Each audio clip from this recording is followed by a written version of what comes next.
many good young players that mentally get poisoned by other people, whether they're family members, adults, coaches, whatever.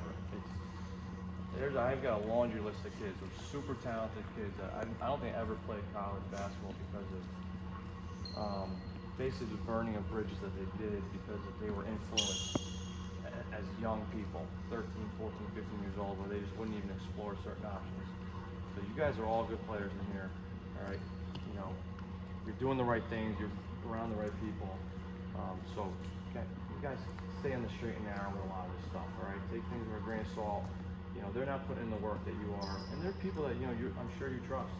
So, and I'm not saying this happening in your lives, but I see it all the time. So just stay working, stay focused, all right?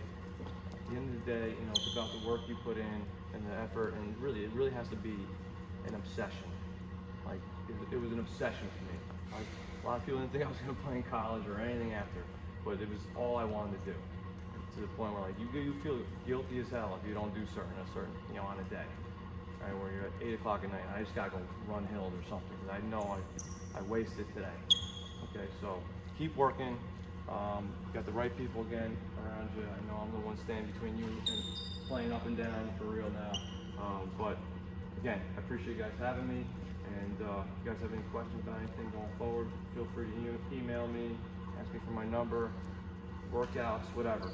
Okay, you know, I'm from the New Paltz area, so I think this whole area here, we try to recruit. I know it's a very under-recruited area from my time coming up, you know, Section 9, top of Section 1. But just, again, you're around the right people that are getting you some looks, some exposure to, you know, some good coaches. So you're getting you a lot of knowledge along the way. Coach, I have a question. What advice would you give these guys to be able to help them separate reality from fantasy in terms of what their goals and expectations, what people are telling them they can do, or you know what I'm saying? Yeah. Like how would you help them get grounded? You know, it's a hard look in the mirror sometimes, you know, and a lot of it's who's contacting you. It's pretty straightforward. If you're not getting certain contact, which most kids aren't, let's be honest, there's nothing wrong with that.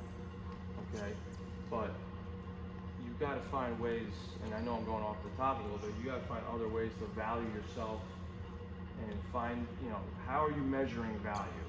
Is it interest, offers, roster spots, or is it, you know I'm putting forth my best effort all the time. So a lot of it really comes down to, you know, who's contacting you, and then really at the end of the day, like, can you look at yourself like, all right, I need to work harder, or I got to find the right fit for me, and that's just not the right fit for me.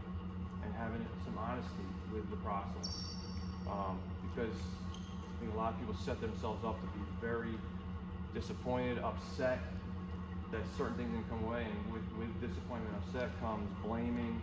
This coach didn't get my stuff out. This, and, you know, and I'll be honest, I was there as a player. I wish I had aspirations like you all do. But I found the right fit for me. It was a great experience. I got to play a little bit longer, and but that love kept me, you know, in basketball and coaching and all that. I found another way to kind of, you know, itch that scratch, if you will. Okay, but so that's like one way, I guess. It's pretty point blank. It's pretty much reality. But don't set yourself up to be disappointed with certain things. You know, and that can be really hard. That self-reflection for a young person. It can be hard for an adult. So that's kind of reality sets in after a while. But there's nothing wrong with it either. All right. I think 90% of kids land where they're supposed to land. Okay. And with that, again, and we had this conversation. I might have even said it to Jake and maybe to Chris at some point. We were recruiting them a bit. Like, you guys are probably the best players in your teams, in your high schools, and your grades, and all that. And you know, it's even if you look at Division III, I can't play Division III. That's not the case. You gotta have the right situation. Okay, you gotta get lucky to have that. I didn't have that. I sat. I played 20 minutes my entire freshman year.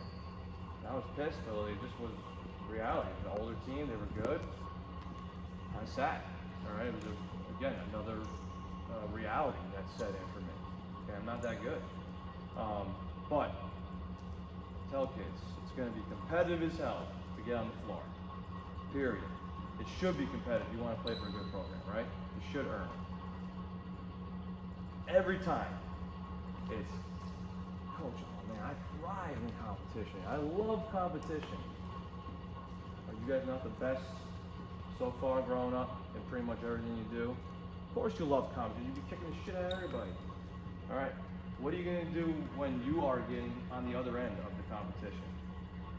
You're gonna point to this political, coach don't like me, blame this, blame I'm better than that kid, but you know he just got his favorites. Or you say, again, look in the mirror. Is he just beating my ass every day? Okay, so are you gonna turn the blame game or are you gonna turn it into work? Here. Okay? Of course you like competition, you're good. You've been winning. Everyone loves winning. Alright, what are you gonna do when it gets hard and you're on the losing side? More times than not when you're a young player. So that's kinda the last thing I got with that. Awesome.